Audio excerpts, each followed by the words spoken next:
সৰুৰ পৰা শুনিছিলোঁ বৰপেটাৰ হোলীৰ সমিতিত উৎসৱৰ কথা আৰু মোৰ আজি সৌভাগ্য হ'ল ৰাজীৱ কামত বহুত বহুত ধন্যবাদ লগতে আমাৰ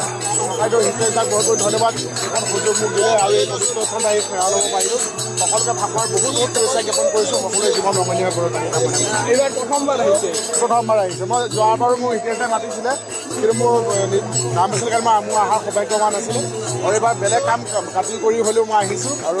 সত্ৰক সেৱা ল'লোঁ সত্ৰাধিকাৰক সেৱা জনালোঁ আৰু এই পবিত্ৰ স্থানত উপস্থিত থাকিবলৈ সৌভাগ্য বুলি ভাবিছোঁ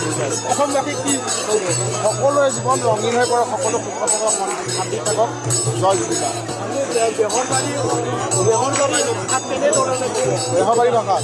অঁ মানে মোহনৰ নিচিনা এলোকেলো ল'ৰা এটা জীৱন এটা লাগিছে কিন্তু ইয়াত আগতে আমাৰ বেহৰবাৰী প্ৰায় সংখ্যক আহিছে বিকে ছাৰ হওক আমাৰ ৰিচাহঁত হওক আমাৰ সকলো আহিয়ে গৈছে সৌভাগ্যৱান আছিল বা সৌভাগ্য হৈছে বহুত বস্তু লাগিছে যে মই ভৰি আছোঁ